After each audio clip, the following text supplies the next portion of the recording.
The COVID-19 pandemic has been disrupting the lives of billions across the world. Yet how refugees and immigrants are coping with the situation has been grimly reported. Weave Tales has partnered with Florida Immigrant Coalition and We Are America to find out how these communities are dealing with the epidemic through the voice of their leaders and to discuss what needs to be done for now to better protect their lives.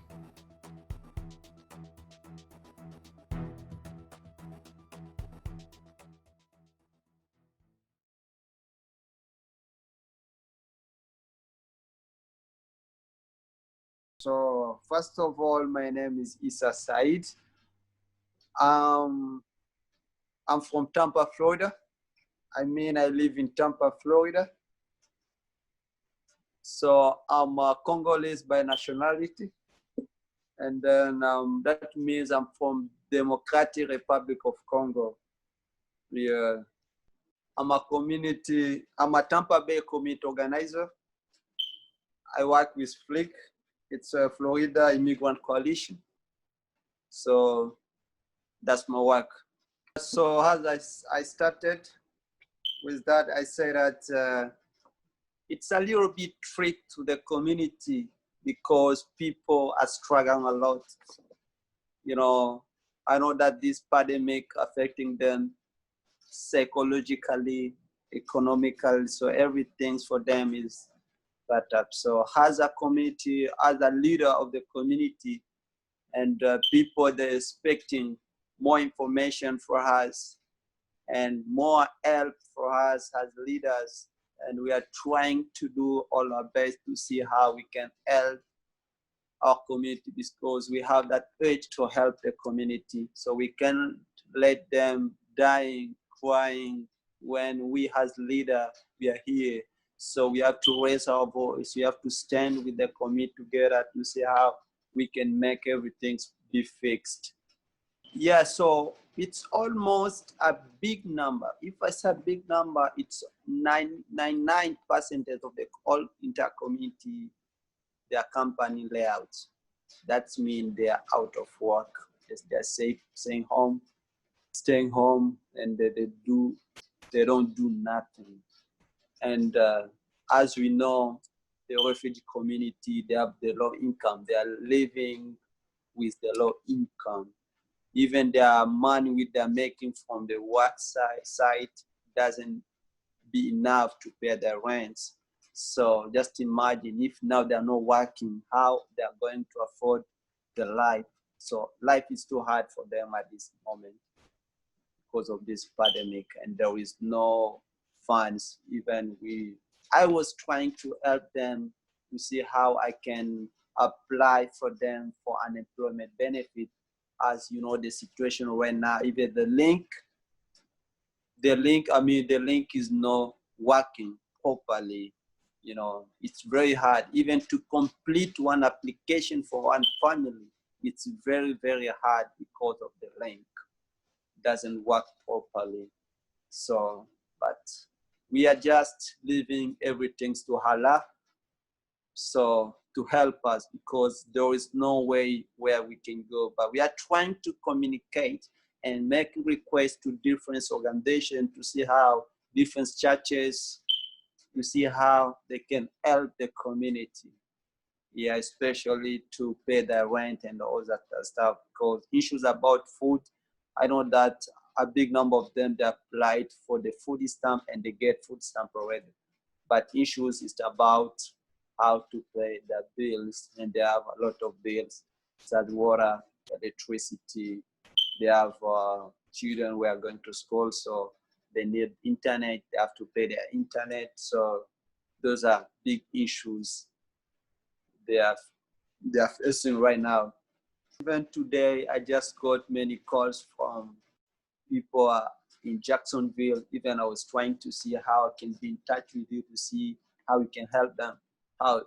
They have many of them. They say that they have problems how to apply food stamp. According to them, they say that this year doesn't happen nowadays, and I don't know if that's true. But I showed them the best way they can apply food stamp with online, and I shared with them some links so they can go through. If they have any question, they can call me. And there was others contact which I shared with you. I don't know if you have been in touch with them, but I know that you are going to be in touch with them. It's issues about times, yeah. According to me, I lived in a refugee camp more than 2 years, but just only me. But there was other people. They was born in a refugee camp.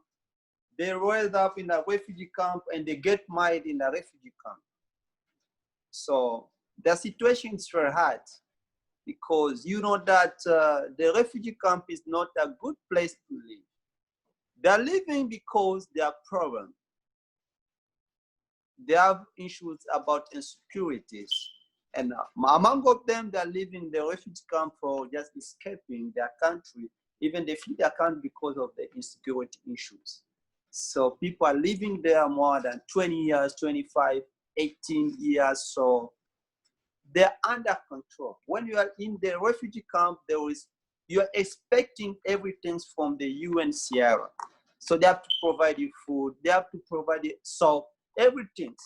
No matter if they can give you, you can fund yourself.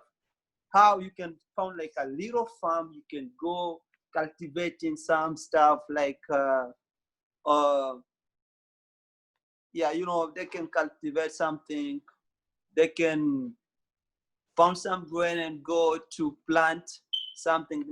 It's going to help them exchange food, because in the refugee camp it's only one food. If there was no others, there was beans and the others flowers. That's the only food UNHCR provide in the refugee camp. And a human being can live by expecting only one food, such beans and those stuff like that. They have to exchange. So they are trying to do all their best to see how they can manage their life and their children. Even the food that they have been providing is not the food. That food is not enough. So they have to find out how they can feed their family, how they can feed their children. So life in the refugee camp is very, very tough. It's not good. It's not good, especially, they're living, they don't have a good shelter. People are sleeping in a grounds, so it's not a life a human being can expect to live. Yeah. I have a big family that's still in my country. For now, I don't escaping more about pandemic, but I'm expecting about the anger. If I say anger, I mean people are expecting food from different countries. And for now, all countries close their borders. So if I say anger, I mean people are going to die with, I can say that people are going to die with no food in the community. So it's not only pandemic, but this is COVID-19 come with many, many things that are making hard life to people. As we are talking now, I talked about America. People, they're working, sometimes they're trying to pay their bills in their own way, but for now, they can do nothing. So just imagine we are in a developing country such as America, we are struggling. What about people living in a poor country such as Africa, Congo, Tanzania, Burundi, those countries? How they're gonna be, they will be in which situation? So their situation is very, very tough. It's very, very hard.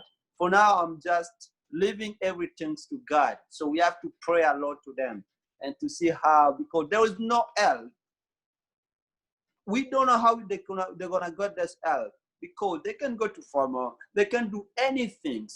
Just imagine a big number of population of Africans, they are living under $1 per day. And among of them, they are the self-employed.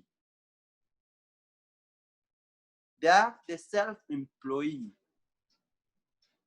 So there is they don't expect anything from the government. So their government is not able even to feed their population. So people are dying.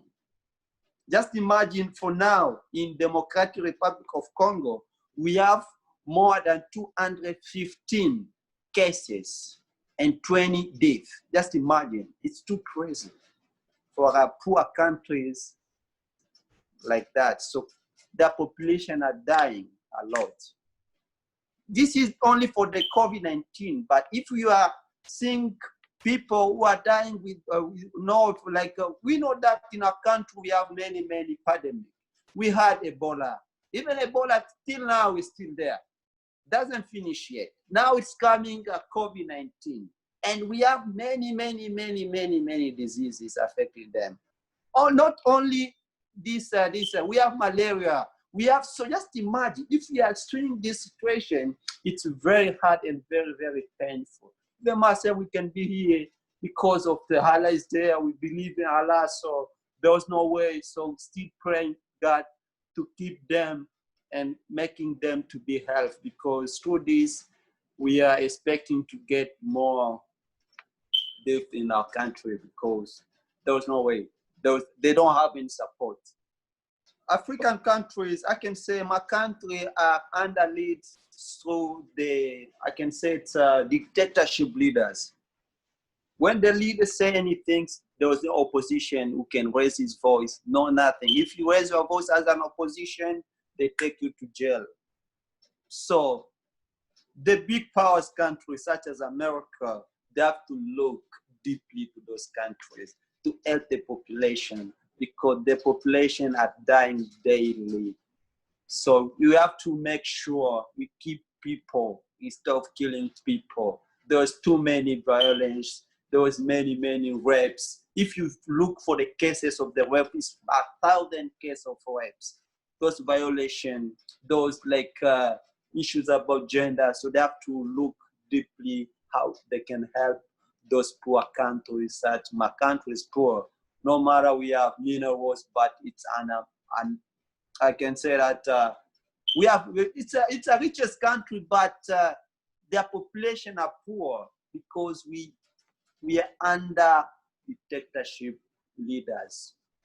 Our leaders are still dictator. So they don't know how to manage a country. They know how to lead. They don't care about people. They're killing people. For now, issues no. If they say you have to get to a home, just imagine, as I told you, a big number of our population are the self-employed. So if you go to the market and you don't find anything, so if they say, okay, we're gonna close today at 12, it's 12. If you don't get out for the shop, so they beat you. Killing people, beating people illegally. So there's many stuff are going on. This make me myself to be more. Even I don't like to follow the news, even be concentrated to my country's news, because I used to when I watch it, I used to cry a lot. Yeah, it's very painful. When I look Africa, I look people are dying through this pandemic. Yeah. I can say that we have to look for the refugees community and immigrant, because people are living in a hard situation. So we need to be concentrated and make one Yukon, raise one voice, which we can see how we can protect the community. People are in risk. If we are not here, people, they can die easily because they are voiceless. So we have this opportunity. We can make a strong icon, which wherever we raise our voice and we make sure our voice get answers. Yeah.